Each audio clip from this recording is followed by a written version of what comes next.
Buenas gente, aquí Oketan, bienvenidos a una nueva transmisión. Como ya sabemos, un delincuente, malhechor o infractor es una persona que comete un acto contrario a las leyes penales de un país, mientras que un criminal es un tipo de delincuente que comete crímenes más graves, como aquellos que te hacen recibir un strike en el canal si no los censuras.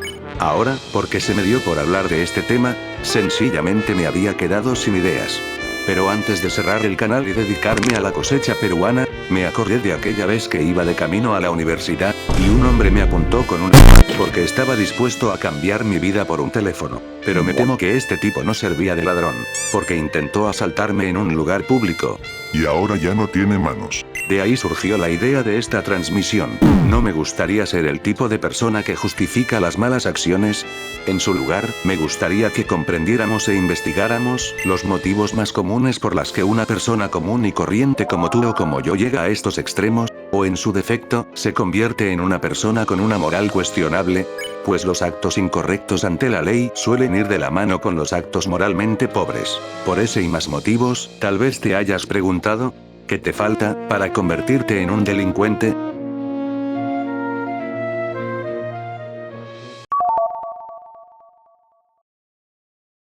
No es secreto para nadie que si estás comiendo de la comida del perro y te encuentras en una situación miserable, tienes que arreglártelas para sobrevivir de alguna forma. Los factores económicos son todos aquellos factores relacionados a la falta de recursos y oportunidades. Estos factores hacen que la persona tenga la percepción de que no tiene mucho que perder, pero que sí tiene mucho que ganar por cometer un delito. Pero más importante, tener problemas económicos no convierte a una persona en delincuente, ya que millones de personas viven en pobreza, desempleo o dificultades económicas sin cometer delitos. Lo que se diferencia es el conjunto de incentivos, oportunidades y presiones al que está expuesta una persona, y este mismo patrón se repite con el resto de factores. Es decir, para que una persona cruce la línea, tiene que tener una combinación de varios de estos motivos o causantes que mencionaremos en el video. Por ahora, comenzamos con los factores económicos, porque es de los factores más comunes entre los delincuentes. Incluso yo tengo menos fondos que un charco. La conducta moral, la empatía, el control de impulsos y la toma de decisiones dependen de una red de regiones conectadas en el cerebro. Y por eso ponemos a los factores cognitivos sobre la mesa.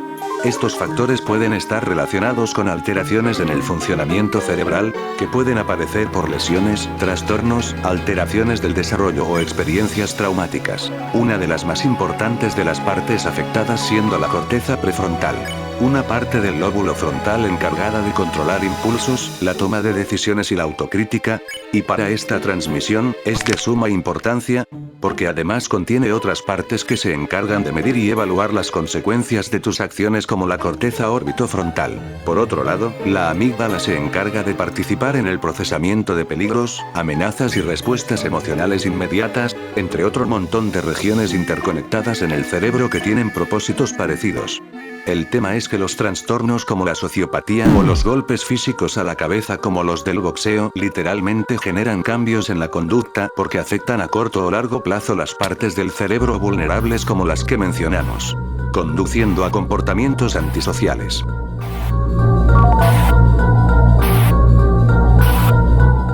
En la otra cara de la moneda, ahora hablemos de los delincuentes o en su defecto las malas personas que son, por decirlo de algún modo, más normales. Al parecer pueden existir delincuentes hechos o potenciales con el cerebro relativamente intacto, capaces de racionalizar consecuencias, además de que no tienen ninguna discapacidad ni trastorno, y no han sufrido desgracias que los justifiquen. Aquí es donde entran los factores genéticos. Se ha investigado si la genética puede influir en la predisposición hacia ciertos comportamientos, y resulta que también puede relacionarse con el funcionamiento del cerebro. Pues algunas variantes genéticas no solo pueden estar relacionadas con diferencias en el comportamiento, sino también con la estructura y actividad de ciertas regiones cerebrales. Por ejemplo, algunas variantes del gen MAOA se han relacionado en ciertos estudios con diferencias en la respuesta de regiones cerebrales relacionadas con las emociones así como la amígdala. Las variantes de baja actividad de este gen como ejemplo se han asociado en estudios con una mayor predisposición a la impulsividad o conductas agresivas ante provocaciones, y la mutación o ausencia total de este gen causa el síndrome de Brunner, caracterizado por discapacidad intelectual leve y problemas de control de impulsos. Lo que es interesante porque muestra cómo una diferencia genética puede estar relacionada con el funcionamiento del cerebro y el procesamiento de emociones.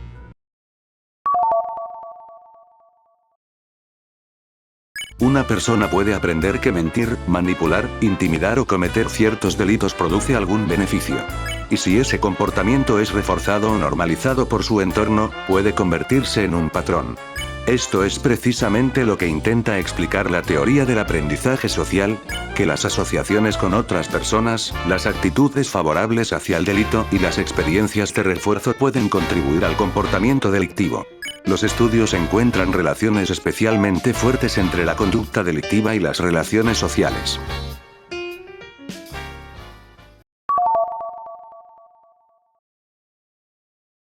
Ahora la recta final, resulta que hay delincuentes que no cumplen completamente con nada de lo mencionado, y es aquí donde hacen aparición los factores psicológicos. Lo primero y más evidente son las experiencias traumáticas. Para las personas que han sido víctimas de alguna índole, el delito es la consecuencia de un cerebro y una psique que quedaron atrapados en un estado de amenaza constante.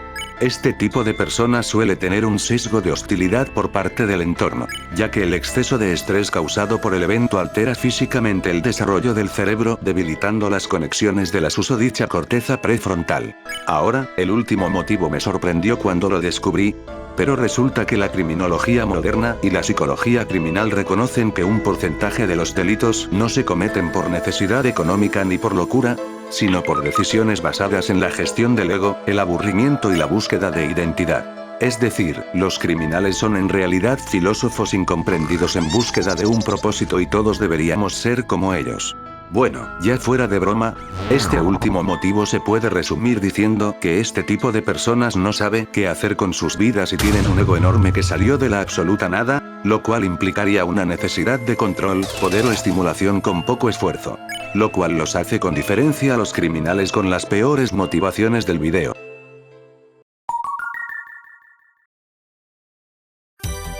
Al final del día, convertirse en un delincuente o en una mala persona rara vez es culpa de un solo factor. Nadie se despierta un día por arte de magia con ganas de matar a alguien. La única excepción me temo que soy yo por mi insaciable sed de sangre. Pero como tal la delincuencia es el resultado de un engranaje complejo donde se cruzan la neurobiología, la genética, el aprendizaje social y la psicología individual. Cruzar la línea entre lo legal y lo delictivo o entre las buenas y malas acciones es un proceso complejo.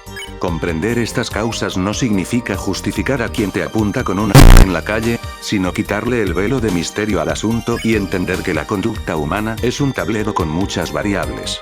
Y muchas de estas, siendo en realidad objetos de lástima.